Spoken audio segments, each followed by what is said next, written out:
नमस्कार, मेरा नाम ज्ञानेश्वर है और आपने देखना शुरू किया है लाइव सिटीज।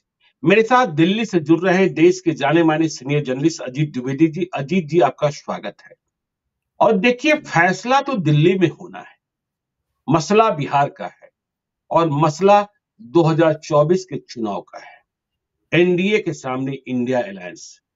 रोज हम खबरें सुनते हैं कि आज फैसला हो जाएगा, नीतीश कुमार आज कन्वेनर बन जाएंगे, राहुल गांधी की रजामंदी हो गई है, मल्लिकार्जुन खड़गे भी तैयार हैं, उद्धव ठाकरे की बात भी हो रही है, लेकिन फैसला नहीं होता। और बिहार में जो गहमा गहमी है, देखिए, ललन सिंह तो अब जेडीयू के नेशनल प्रेसिडेंट रहे नहीं, जो बीजेपी के खिलाफ मुखर थे। अब जो नीतीश कुमार, जिस पीएस ग्रुप की आप बात करते हैं, उसमें 3 लोग हैं, अशोक चौधरी, संजय झा और विजय चौधरी। नीतीश कुमार खुद कुछ भी नहीं करते, तो इनकी ही बातों से हमें संकेतक निकालना होता। तो अशोक चौधरी ने भी बोला है, संजय झा ने भी बोला है। हम इन्हीं की बातों को डिकोड करना चाहते हैं आपके माध्यम से। आपने भी वो वीडियो सुना होगा, देखा होगा।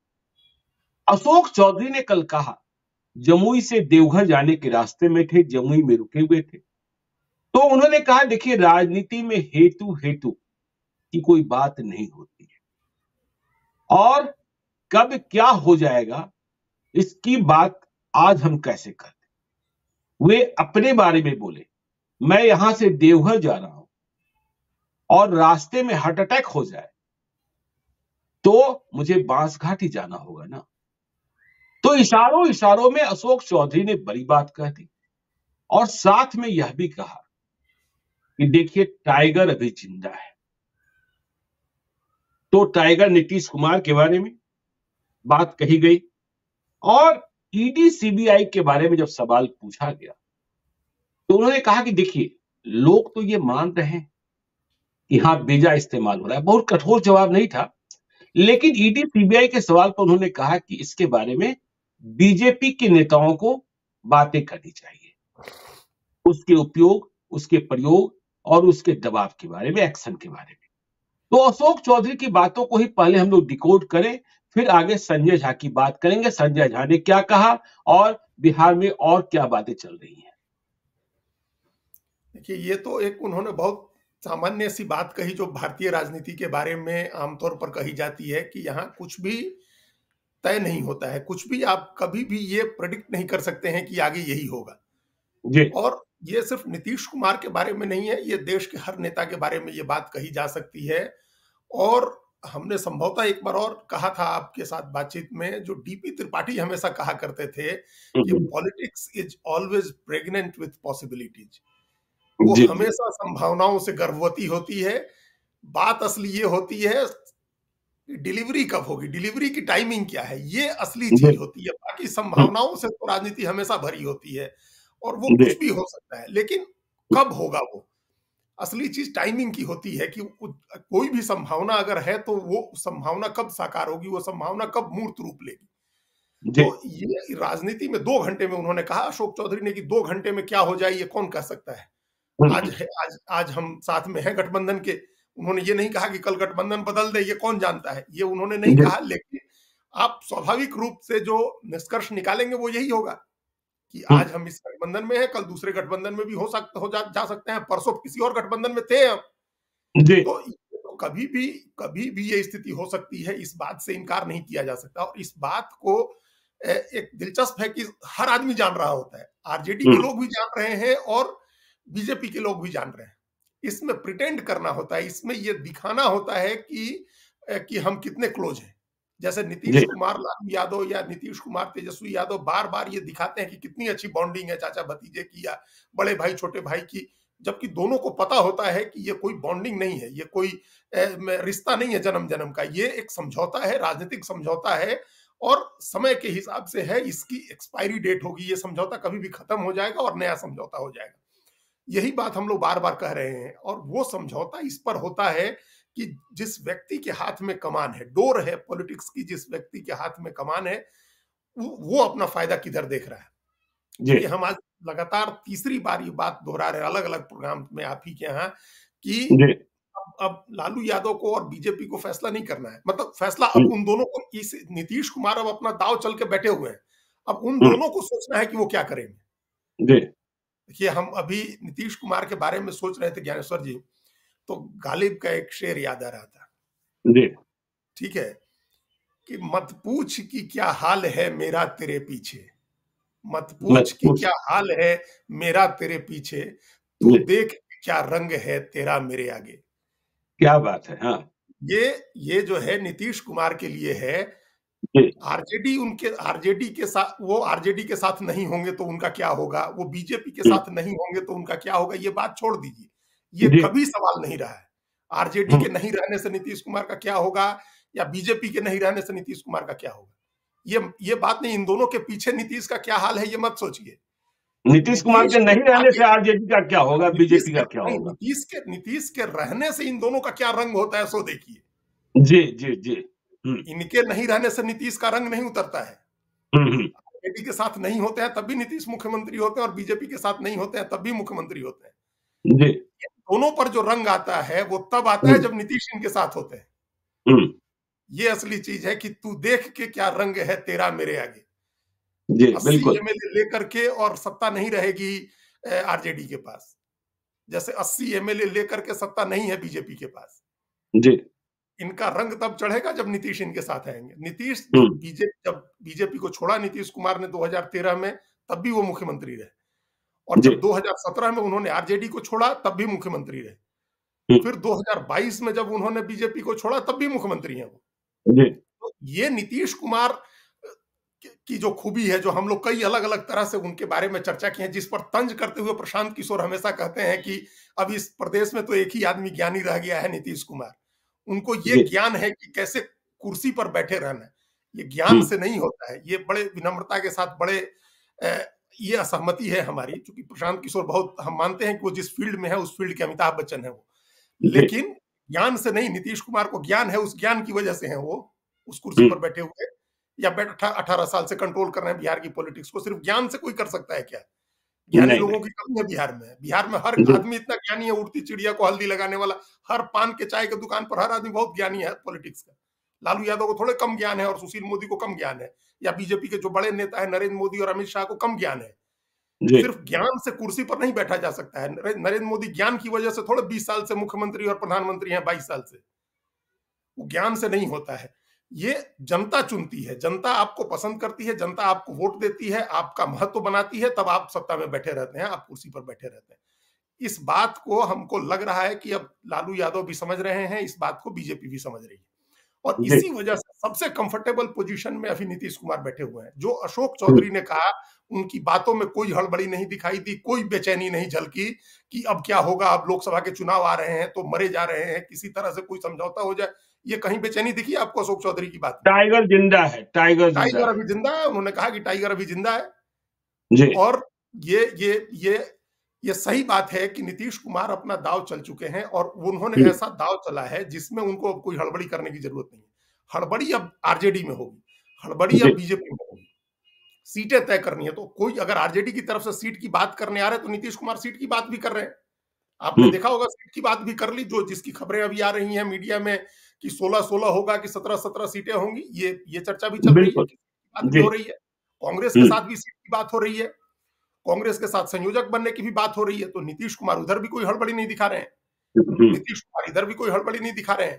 तो जी अशोक चौधरी की बात का एक सिंपल सीधा जो मतलब निकलता है वो ये है कि अब जो अभी थोड़े दिन पहले की बात आप देखिए कि किस तरह से परेशान थे जेडीयू के नेता, जब हम्म नीतीश कुमार का विधानसभा में भाषण हुआ था, या उसके बाद का जो घटनाक्रम था, उस समय की बेचैनी देखिए, उस समय के बयान देखिए जेडीयू के नेताओं की। और हम्म नीतीश कुमार के राष्ट्रीय अध्यक्ष चुने जाने के बाद जो नीतीश कुमार की पार्टी के नेताओं के बयान है, जो हाव भाव है उनके, उनकी देह भंगिमा है, उनकी भाव भंगिमा, वो देखिए किस तरह का जी कॉन्फिडेंस उनमें झलक रहा है। हम्म वो अब इस तरह से उस वही एकदम कॉन्फिडेंस अशोक चौधरी के उसमें दिखा कि अब राजनीति में क्या हो जाएगा कौन जानता है कि कब क्या हो जाएगा।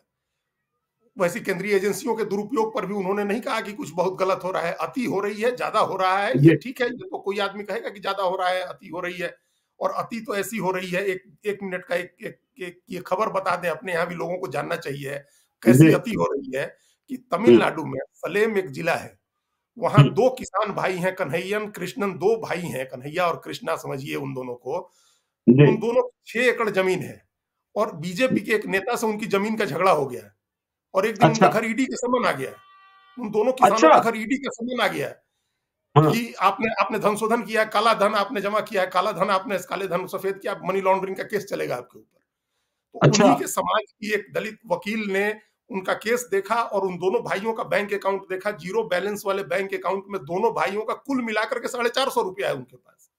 अरे। हाँ 450 जी। रुपए हैं दोनों भाइयों के पास और उनको सलेम जिले के बीजेपी के एक नेता से उनका झगड़ा हुआ तो ईडी का समन चला गया उनको। अच्छा। ये आज तारीख, आज इंडियन एक्सप्रेस की बॉटम स्टोरी है 8 कॉलम की। हाँ। तो ईडी का किस तरह से दुरुपयोग हो रहा है, ईडी का, केंद्रीय एजेंसियों का, ये सब आदमी देख रहा है। तो उसमें तो कोई, जी। उसमें तो चौधरी बचाव में नहीं उतरे बिल्कुल। आरजेडी नेताओं के, तेजस्वी यादव के या लालू यादव के। हम्म। तो एक तरह से एक होता है डिस्टेंसिंग करना, अपनी पोजिशनिंग करना। तो पहले जी। नीतीश कुमार ने अपनी एक पोजिशनिंग की, एक जो सबसे हार्डकोर एक पोजीशन लेकर के खड़े थे ललन सिंह, उनको थोड़ा अलग किया गया कि अब आपकी पॉलिटिक्स हो गई, जब तक आपकी जरूरत थी जिस पॉलिटिक्स की उसमें आप फिट हो रहे थे, अब आप रुकिए, आप बैठिए। एक दूसरी पोजिशनिंग कर ली नीतीश कुमार ने और उसके बाद अब स्टैंड सॉफ्टनिंग का दौर शुरू हुआ है, डिस्टेंसिंग का दौर शुरू हुआ है, इक्वी डिस्टेंस बनाने का कि जितनी दूरी इधर से है उतनी दूरी उधर से है, फिर हम किधर भी जा सकते हैं। मतलब ये निकलता है अशोक चौधरी के कहने का कि कुछ भी हो सकता है राजनीति में, हम किधर भी जा सकते हैं। ठीक है। तो देखिए, संजय झा की बातों को डिकोड करें इसके पहले हम यह समझना चाहते हैं अजीत जी कि जो इंडिया अलायंस के कन्वेनर बनाने की बातें चल रही हैं, जहां से भी तैर रही हैं, ये बातें कहां जाकर अटक जाती है? फैसला क्यों नहीं हो पा रहा है? क्यों आज की बात कल, कल की बात परसों? ये कहां गाड़ी अटकी हुई है? ताकि नीतीश कुमार भी स्पष्ट हो और यह भी स्पष्ट हो कि नीतीश कुमार इंडिया अलायंस में रहने वाले हैं या फिर जाने वाले हैं। देखिए वहां तो इतने, एक जो अलायंस है, एक अलायंस है, इंडिया ब्लॉक हो गया, एक इंडिया ब्लॉक हो गया 26 पार्टियों का। जी। उस हम्म। ब्लॉक के भीतर कई सब ब्लॉक्स हैं, छोटे छोटे ग्रुप हैं जिनको दबाव समूह कहते हैं, कई प्रेशर ग्रुप्स बन गए हैं और जी। वो प्रेशर ग्रुप्स अपने हिसाब से पॉलिटिक्स करते हैं। एक प्रेशर जी। ग्रुप ममता बनर्जी का है जिसके साथ अरविंद केजरीवाल और दूसरे लोग जुड़े हुए हैं। एक प्रेशर हम्म। ग्रुप समाजवादी पार्टी के अखिलेश यादव का है, वो कुछ लेफ्ट के साथ है, कुछ एनसीपी के साथ है। तो कई प्रेशर ग्रुप्स बन गए हैं और वो प्रेशर ग्रुप, जैसे जैसे ममता बनर्जी ने मल्लिकार्जुन खड़गे का नाम चला दिया कूद करके, अरविंद हम्म। केजरीवाल ने उनका समर्थन कर दिया, लेकिन अखिलेश जी। यादव चुप लगा गए उस बात पर। अखिलेश यादव ने मीडिया में कुछ नहीं कहा। तो उनकी एक सोच अलग है, वो नहीं चाहते हैं कि मल्लिकार्जुन खड़गे का नाम अनाउंस करे, क्योंकि मल्लिकार्जुन खड़गे का नाम अनाउंस होने से बिहार में, झारखंड में, उत्तर प्रदेश में किसी को क्या फायदा होना है? किसी अलायंस को कोई फायदा नहीं होना है। जी। यहाँ तो समझाते समझाते आपका टाइम बीत जाएगा कि खड़गे जी दलित हैं। हम्म। और वो ये जो एक दलित पॉलिटिक्स है, वो बिहार में रामविलास पासवान और के परिवार और अशोक चौधरी और ये पहले स्टैब्लिश्ड लीडर हैं वहां। जी। वैसे ही उत्तर प्रदेश में मायावती। मायावती हैं, सब वो लीडर स्टैब्लिश्ड है। चंद्रशेखर आजाद एक उभरे, अभी 10 साल लगा उनको भी अभी उभर के, लेकिन वो भी सिर्फ एक सीट, आप नगीना लोकसभा सीट कहिए या सहारनपुर का इलाका कहिए, वहां अपना असर बना पाए हैं जी। चंद्रशेखर आजाद जो निकले। तो नेता बनने में कहीं दलित समाज का नेता ही बनना है, या कुर्मी कोयरी का या यादव का, तो उसमें बहुत अरसा लगता है, समय लगता है। ये कोई रातों रात होने वाला काम तो है नहीं। और दूसरे, अगर किसी भी समय 1% भी गुंजाइश है कि अगर अखिलेश यादव की मायावती के साथ फिर तालमेल हो, तो फिर वो, अगर वो मल्लिकार्जुन खड़गे का नाम लेंगे तो मायावती नाराज होंगी, वो जी। बातचीत नहीं होगी।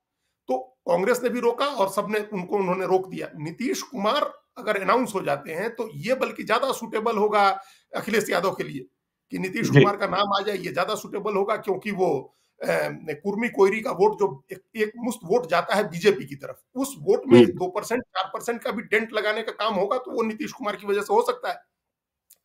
तो इसी तरह से ये सब अलग अलग ग्रुप्स अपनी अपनी तरफ से खींच रहे हैं और ये फैसला नहीं हो रहा है।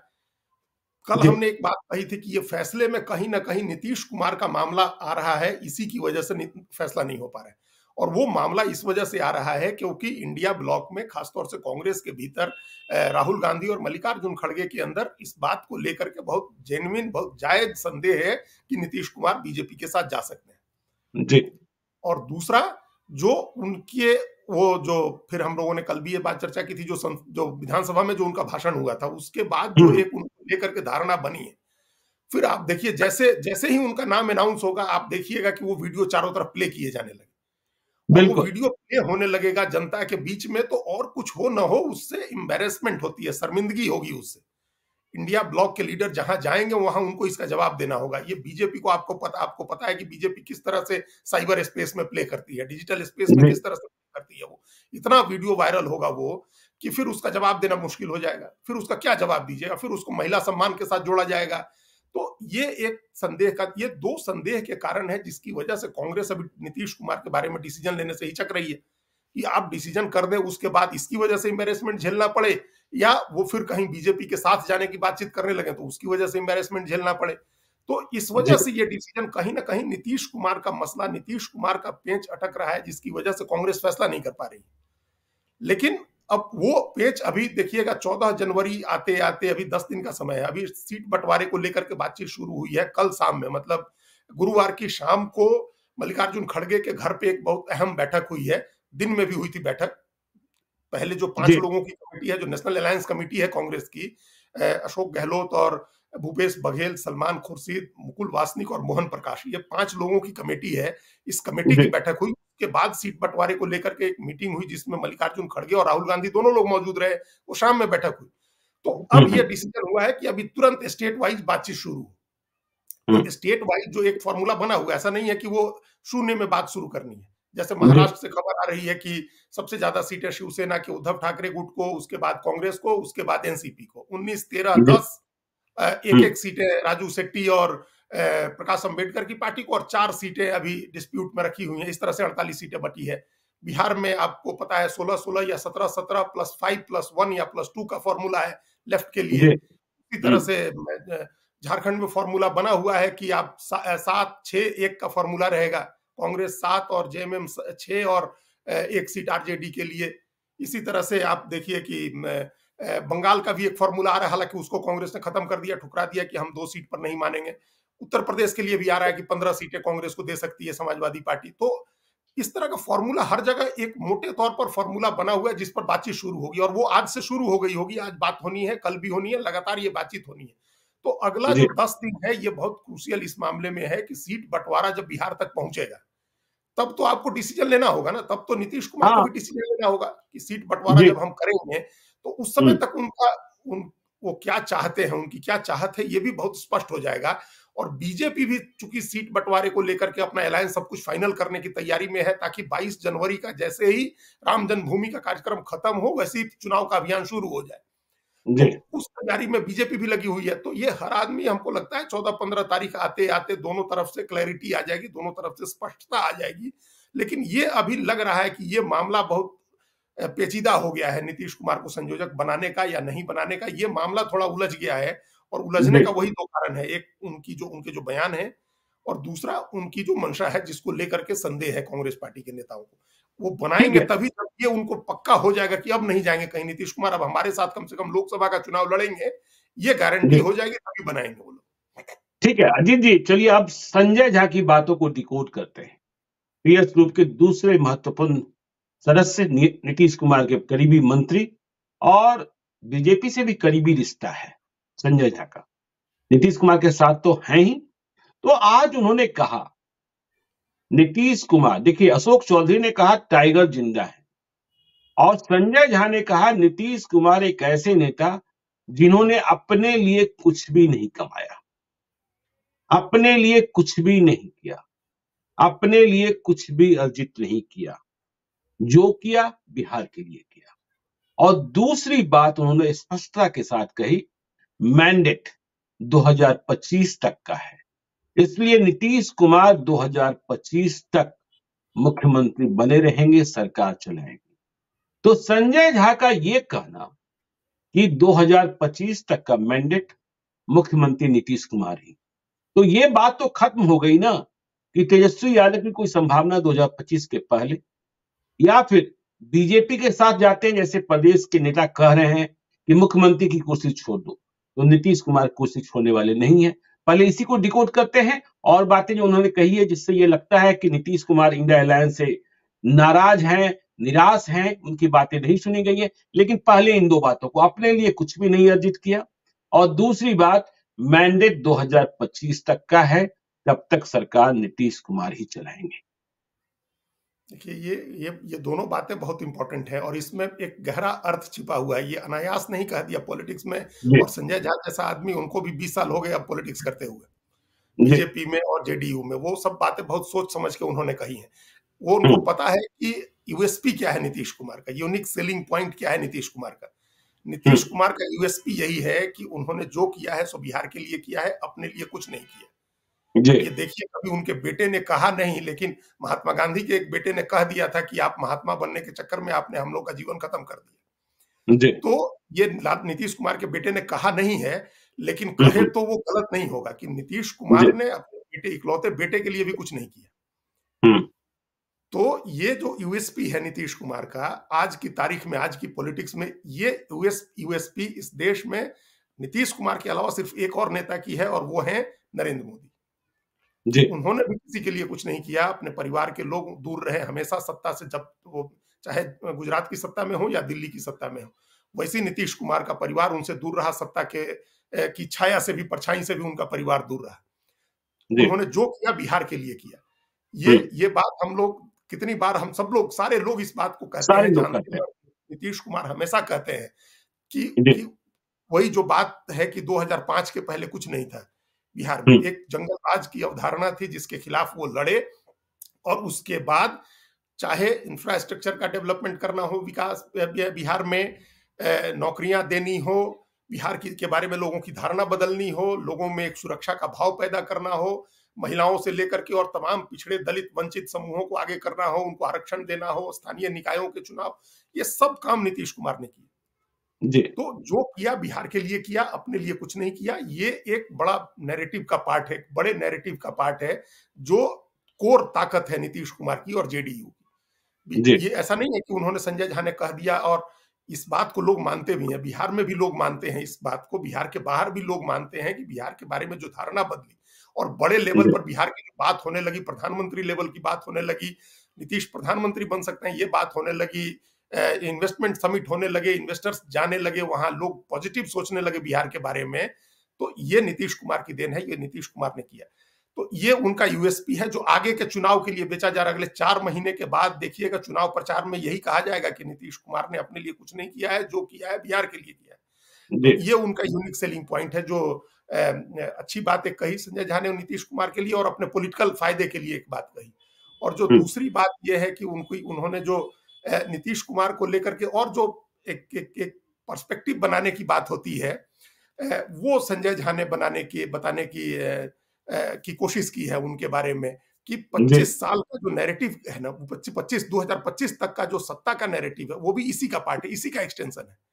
जी। कि उनके चेहरे पर चुनाव लड़ा गया था, और हम्म। प्रधानमंत्री नरेंद्र मोदी ने भी ये कह के वोट मांगा था कि नीतीश कुमार को मुख्यमंत्री बनाना है। हम्म। अभी आप जब जब इस तरह से वोट मांगा जाता है ना, तो उसमें कुछ चीजें अंडरलाइंड होती हैं। जी। अंडरलाइंड बात ये है, जो नैतिक रूप से भी और सैद्धांतिक रूप से भी इस बात को रेखांकित करने की जरूरत है कि अब अगर नीतीश कुमार को हटाना है मुख्यमंत्री पद से, तो हम्म। आपको जनता के बीच जाना होगा, जनता से जाकर के मैंडेट लेना होगा कि हम नीतीश कुमार को हटा रहे हैं। क्योंकि बिल्कुल। जनता ने नीतीश कुमार को मुख्यमंत्री बनाने के लिए मैंडेट दिया है। जी। जनादेश ये नहीं था कि विधायक दल की बैठक होगी और विधायक लोग मिलकर के नेता चुनेंगे। हम्म। जनादेश एक लाइन का ये था, जैसे अध्यक्षीय प्रणाली होती है, जैसे अमेरिका में राष्ट्रपति का चुनाव होता है, ये चुनाव उस तरह का चुनाव था। और ये आप समझिए कि जब से नीतीश कुमार लड़ रहे हैं, तब से सारे चुनाव इसी तरह से लड़े गए हैं कि नीतीश कुमार को मुख्यमंत्री बनाएंगे या नहीं बनाएंगे। जी। तो अब अगर बिहार की जनता ने नीतीश कुमार को मुख्यमंत्री बनाया है, तो आपको बनाए रखना होगा, चाहे इस गठबंधन में हो या उस गठबंधन में हो।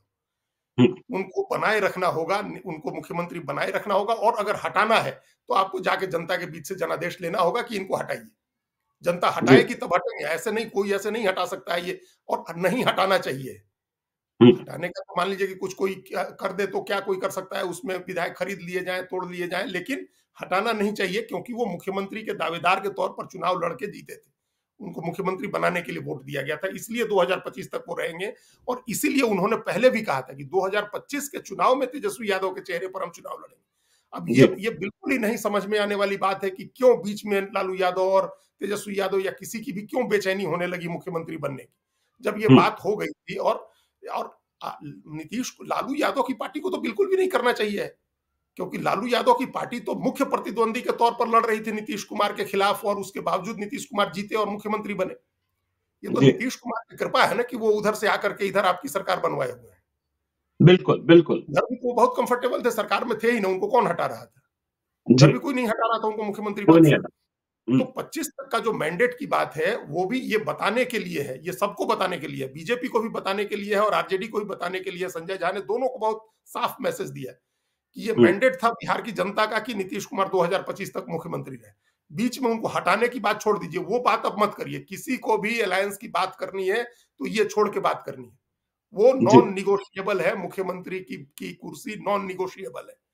जो हमेशा ये कहा जाता है ज्ञानेश्वर जी, बीजेपी के नेता कई बार कहते हैं, जब जब अपोजिशन की तरफ से प्रधानमंत्री पद का दावेदार लाने की बात की जाती है, हुँ, तो आपने हुँ, सुना हुँ, होगा होगा ना कि बीजेपी के नेता हमेशा कहते हैं कि प्रधानमंत्री पद पर कहाँ वैकेंसी है, वहां तो कोई वैकेंसी नहीं है। बिल्कुल। उसी तरह से मुख्य ये संजय झा ने बताया है कि मुख्यमंत्री पद की वैकेंसी नहीं है, जी, मुख्यमंत्री पद खाली नहीं है, वो नीतीश हुँ, कुमार रहेंगे। बाकी चीजों पर अब बात करिए, वो आरजेडी बात करे या बीजेपी बात करे, वो भी इस मामले में ओपन है। उन्होंने भी कोई ये नहीं कहा, उन्होंने कहा कि भाई अभी तक 25 तक हम लोग हैं ही सरकार में, मैंडेट है हमारे हुँ, पास जी, और इंडिया में सब कुछ ठीक है। तो मान लीजिए ठीक होगा तो ठीक होगा, लेकिन नहीं ठीक है तब भी मुख्यमंत्री पद नॉन निगोशिएबल है, मुख्यमंत्री पद पर बात नहीं होगी। और आगे के चुनाव का भी एक तरह से उन्होंने एजेंडा बता दिया कि नीतीश कुमार का जो यूएसपी है वही आगे के चुनाव का एजेंडा होगा कि बिहार के लिए नीतीश कुमार ने कितना काम किया है। अपने लिए उन्होंने कुछ नहीं किया है, उनके ऊपर किसी तरह के भ्रष्टाचार के दाग नहीं है, कोई वंशवाद का आरोप नहीं है, उनका पूरा जीवन समर्पित है बिहार के लोगों के लिए। ये नैरेटिव, ये चुनाव प्रचार का नैरेटिव होगा और अलायंस का नैरेटिव ये होगा कि मुख्यमंत्री की कुर्सी छोड़ करके बाकी किसी चीज पर बात करिए। चलिए तो ठीक है। संजय झा ने स्पष्ट किया 2025 तक कोई वैकेंसी नहीं है। लेकिन देखिए संजय झा की बातों से एक बात तो और जानकारी मिलती है कि नीतीश कुमार ने जो प्लान बताया था, रोड मैप बताया था कि कैसे एनडीए से हम भिड़ेंगे, मैच में कैसे जीत हासिल कर सकते हैं 2024 के मैच में। तो नीतीश कुमार जिन्होंने इंडिया अलायंस को जन्म दिया, उनकी बातें सुनी नहीं गई। नीतीश कुमार ने कहा था कि देखिए बराबरी से चलना होगा और वे चाहते थे। संजय झा ने आज इस बात को स्पष्टता के साथ कहा कि मीटिंग में नीतीश कुमार ने साफ-साफ तौर पर कहा था कि हमें अधिक समय लेना होगा।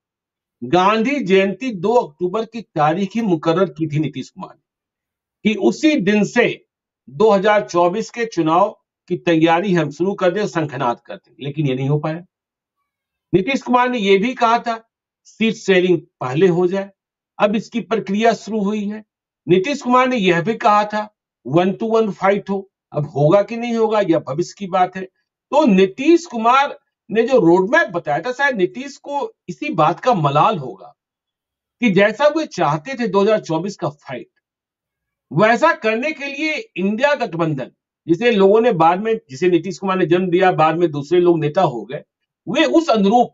और संजय झा ने कहा भी कि देखिए यदि मैच जीतना है तो बराबरी से चलना तो होगा ना। यदि जनवरी तक ये काम ना पूरा हुआ तो फिर समझ ही सकते हैं। निश्चित रूप से ज्ञानेश्वर जी, जो संजय झा ने कहा वो उसमें एक निराशा हुई होगी नीतीश कुमार को। जी, उन्होंने बड़ी उम्मीद से ये गठबंधन बनाया था, बड़ी उम्मीद से। ये जून में हुई थी पहली बैठक और मई से प्रयास कर रहे थे नीतीश कुमार, तो बड़ी उम्मीद से बनाया था। और उस समय तक नीतीश कुमार को भी ये लग रहा था कि इंडिया का जो अपोजिशन का ब्लॉक बन रहा है, हालांकि इंडिया नाम हुँ, के वो पक्ष में नहीं थे और वो जी, ठीक ही था। ये नाम बहुत अपील करने वाला नहीं है। आप इंडिया नाम रख लेने से इंडिया नहीं हो जाएगा कोई आदमी। हुँ, और नीतीश कुमार ने इसका विरोध किया था, उन्होंने कहा था कि ये नाम ठीक नहीं है। तो जी, जो भी हक है, हम लोग विपक्षी गठबंधन का है, उन्होंने विपक्षी गठबंधन की जो कोशिश की थी वो बड़ी उम्मीद से की थी। उस जी, समय तक एक वास्तविक संभावना दिख रही थी कि ये विपक्ष का गठबंधन हरा सकता है बीजेपी को। हुँ, देखिए उस समय तक कई चीजें नहीं हुई थी, जो चीजें बाद में हुई हैं। तो नीतीश कुमार की निराशा के कई कारण पैदा हो गए बाद के समय में आकर के। 3-4 महीने बाद, 5 महीने के बाद उनको निराश करने वाली कई बातें हो गई। जैसे पहली बात जी, यही हो गई कि पहली बैठक में, जून की पहली बैठक में बिहार में नीतीश कुमार को संयोजक घोषित कर दिया जाना चाहिए था। हुँ, जब उन्होंने संयोजक बनने का काम तो उन्होंने पहले ही कर दिया था। जो लोग संयोजक जी, बन के जो काम करते वो काम उन्होंने पहले ही कर दिया था। जब जी, 17 पार्टियां इकट्ठा हो गई थी वहां पटना में, तो उसी समय नीतीश कुमार को संयोजक घोषित कर देना चाहिए था। उस समय नहीं किया, तो जिस दिन नाम तय किया बेंगलुरु में, उस दिन उनको अनाउंस कर देना चाहिए था। तो हुँ, पहली निराशा तो ये हुई कि आपने वो अनाउंसमेंट नहीं की। दूसरी जी, निराशा ये हुई कि नीतीश कुमार चाहते थे कि अक्टूबर तक, सितंबर अंत तक हम लोग सीट बंटवारा कर लें। और ये बात मुंबई की बैठक में तय हुई थी 31 अगस्त और 1 सितंबर की जो बैठक हुई थी, उसमें यह तय हुआ था कि 31 हम लोग 30 सितंबर तक किसी तरह से सीट बंटवारा फाइनल कर लें। जिसका जिक्र आज संजय झा ने किया कि उन्होंने, नीतीश कुमार ने कहा था कि 2 अक्टूबर को गांधी जयंती के दिन हम लोग प्रचार अभियान शुरू कर दें अपना। तो सीट शेयरिंग की बात थी, सितंबर अंत तक वो नहीं हुई। ये दूसरी निराशा की बात थी। और उस समय एकदम से सन्नाटा छा गया। निराशा इसलिए भी बढ़ गई कि कांग्रेस ने एकदम छोड़ दिया सारी बातें, और वो 5 राज्यों के चुनाव में कांग्रेस बिजी हो गई। इस उम्मीद में कांग्रेस बिजी हो गई कि हम जीतेंगे, इन 5 राज्यों में बहुत अच्छा परफॉर्म करेंगे और उसके बाद अपनी शर्तों पर समझौता करेंगे। तो ये भी अपने आप में एक निराश करने वाली और नाराज करने वाली भी बात थी। इसकी वजह से अक्टूबर में कैंपेन शुरू करने का जो योजना थी नीतीश कुमार की, वो सिरे नहीं चढ़ी। तो एक तो संयोजक नहीं बनाया, टाइमली सीट शेयरिंग नहीं हुई, टाइमली कैंपेन शुरू नहीं हुआ, और उसके बाद अचानक हिंदी पट्टी के 3 राज्यों में कांग्रेस चुनाव हार गई, जहां किसी को अंदाजा नहीं था। सबको लग रहा था कि 3 में से 2 राज्य तो जरूर कांग्रेस जीत रही है, लेकिन तीनों हार गई। 2 राज्य तो बहुत बुरी तरह से हारी, छत्तीसगढ़ और मध्य प्रदेश तो बहुत ही बुरी हार हुई कांग्रेस। 4% और 10% वोट का फर्क रहा। राजस्थान में 2% का जरूर फर्क रहा, लेकिन इन राज्यों में तो 4%, छत्तीसगढ़ में 4% और मध्य प्रदेश में 10% ज्यादा वोट लेकर के बीजेपी जीती। तो वहां जाकर के नीतीश कुमार का मन डोला। पहली बार उनको लगा कि एक तो निराशा थी जो इन लोगों का रवैया था, और उनको लगा नहीं, नीतीश कुमार को उस समय तक ये लगने लगा था कि अब ये लोग बहुत एकजुट होकर के और बड़ी हिम्मत के साथ, ईमानदारी के साथ बीजेपी से लड़ने के लिए तैयार नहीं है लोग। या तो किसी कारण से इनका दबे हुए हैं ये लोग किसी वजह से, या इनको खुद में भरोसा नहीं है, कॉन्फिडेंस नहीं है कि हम लोग बीजेपी को टक्कर दे सकते हैं, या अपने निजी स्वार्थ इनके ऊपर बहुत हावी हो गए हैं। चाहे जिस कारण से हो, तो ये नीतीश कुमार की निराशा के कारण थे। और उस बीच कांग्रेस तीनों जगह हार गई, बीजेपी जीत गई। फिर तब नीतीश कुमार का भी जो मनोबल था, जो आत्मविश्वास था, वो निश्चित रूप से कम हुआ होगा। उनको लगा होगा कि हम गलत जगह दांव लगाने जा रहे हैं। कहीं ऐसा ना हो कि हम इस अलायंस के चक्कर में पड़े और फिर बीजेपी 300 से ज्यादा सीट लेकर के जीते, तो उसके बाद फिर सारी राजनीतिक जो आगे की जो उनकी सोच होगी, जो योजना होगी, वो योजना बिगड़ जाएगी, खराब हो जाएगी वो योजना। ये उनको लगा होगा। तो इसकी वजह से उन्होंने वो पीछे हटने लगे या समान दूरी बनाने लगे दोनों गठबंधन से। अभी भी संजय झा ने कहा कि इंडिया में सब ठीक है। आप ही के आपके रिपोर्टर आलोक पूछ रहे थे, उन्होंने पूछा कि इंडिया में सब ठीक है। पहला सवाल तो उन्होंने कहा कि इंडिया में सब ठीक है, लेकिन इस महीने सीट बंटवारा कर लेना चाहिए है। लेकिन अब क्या ठीक है, जब जून से लेकर के और जनवरी आ गया, इसमें आपने नेता तय करना था, संयोजक तय करना था, आपने तय नहीं किया, सीट बंटवारा नहीं किया, कैंपेन शुरू नहीं हुआ, और ऊपर से अब 3 जगह चुनाव बीजेपी जीत करके और ज्यादा स्ट्रॉन्ग पोजीशन में आ गई। तो अच्छा क्या हुआ इसमें? अच्छा तो अभी कुछ भी नहीं है। और अभी भी फिर राहुल गांधी भारत जोड़ो न्याय यात्रा पर निकलने वाले हैं। तो ये पॉलिटिक्स तो उस समय फिर पॉलिटिक्स जैसे मल्लिकार्जुन खड़गे के हवाले होगी। तो 82 साल की उम्र में वो कितना सक्रिय होकर के कैंपेन कर सकेंगे, और वो सब फिर उसकी बातें भी कांग्रेस को तय करनी होंगी अपनी। तो नीतीश कुमार को अब ये तमाम तीनों चारों चीजें, आप संजय झा की बात को डिकोड करें तो उससे लगता है कि एक निराशा भी है, और अब एक उम्मीद भी छूट रही है। उम्मीद ये छूट रही है कि अपोजिशन का जो ब्लॉक है, इंडिया ब्लॉक, वो हरा देगा बीजेपी को। पहले जिस कॉन्फिडेंस से ये बात कही जाती थी, अब वो कॉन्फिडेंस खत्म हो गया है। 3 राज्यों के चुनाव के बाद और तमाम कैंपेन शुरू होने और टिकट सेट शेयरिंग वगैरह में दिक्कत और आपसी झगड़े, ममता बनर्जी अलग लड़ रही हैं और शरद पवार के यहाँ अलग झगड़ा है, अखिलेश यादव का अलग, लेफ्ट ने मना कर दिया कि हम कोई अलायंस नहीं करेंगे। तो ये जो आपसी झगड़े हैं और देरी है, और इन सब चीजों से लगता है कि अब उम्मीद भी टूट रही है कि हम हरा सकते हैं बीजेपी को। तो ये 3-4 चीजें हमको लग रहा है, जो उनकी बातों से भी झलका है कि निराशा भी है और अब उम्मीद भी टूट रही है। इसी की वजह से नीतीश कुमार अब बीच में खड़े हो गए हैं। दोनों तरफ से उन्होंने समान दूरी बना ली है। आपकी संभावना देखेंगे, अपना इंटरेस्ट देखेंगे, और उसके बाद तब डिसीजन करेंगे, जिसके लिए हम लोग को लगता है कि 1 आध हफ्ते 10 दिन और इंतजार करना होगा। ठीक है। तो अजीत जी, आपने कल भी कहा था, आज भी आपकी बातों से इसी बात की झलक मिलती है कि बार्गेनिंग चिप्स जो है वो नीतीश कुमार के पास है। आज देखिए आज आलोक ने जब संजय झा से ये सवाल पूछा था, ये एनडीए वाले कहते हैं कि फाटक बंद है, तो संजय झा ने कहा कि फाटक खोलने के लिए अभी हमने कहा है, हम तो उन्हें छोड़ कर आए थे, और अभी तो 40 के 40। तो फिर वही बात, नीतीश कुमार फाटक खोलने के लिए खुद नहीं कहेंगे। फाटक खोलना है कि नहीं खोलना है, बिहार जीतना है कि नहीं जीतना है, ये बीजेपी को भी तय करना है और इंडिया अलायंस को भी तय करना है। बिल्कुल जी, यही बात तो है, इन्हीं यही है। जी, यही कि तो सत्य है। ये सब है, वो अपना करके बैठ गए। अब आप देखिए कि आपको जीतना है तो आप बात करिए, उनको जीतना है तो वो बात करें। नीतीश जी, कुमार तो बहुत कंफर्टेबल होकर के बैठे हुए हैं, और संजय झा ने हुँ, कहा कि हमने कहा कहाँ अभी फाटक खोलने के लिए, गया जी, कौन उनके पास अभी फाटक को, उनके खिड़की दरवाजे खुलवाने। ये जी। इसमें ये कॉन्फिडेंस भी था कि हम जाएँगे तो खुलेगा ही। बिल्कुल। तो देखिए बिहार को लेकर चर्चा चलती रहेगी, नीतीश कुमार के पास बार्गेनिंग चिप्स है और इंडिया अलायंस और एनडीए दोनों को सोचना है बिहार कैसे जीतेंगे। दिल्ली का रास्ता तो बिहार और यूपी से ही जाता है। यूपी में भले रामलला पधार रहे हैं 22 जनवरी को, इसके बाद कहा जा रहा है कि वहाँ रामलला के नाम की सुनामी आएगी, लेकिन बिहार एक अलग तरीके का प्रदेश है। और बिहार जब बोलता है तो देश भी बोलता है। तो बिहार क्या बोलेगा, इस पर हम चर्चा जारी रखेंगे। आप देखते रहिए लाइव सीरीज को। यदि अब तक आपने हमारे यूट्यूब चैनल लाइव सीरीज को सब्सक्राइब नहीं किया है तो जरूर कर लीजिएगा, और यदि इस वीडियो को आप फेसबुक पेज के माध्यम से देखेंगे तो पेज को लाइक कीजिएगा, ट्विटर पर भी हमें फॉलो कीजिए। धन्यवाद।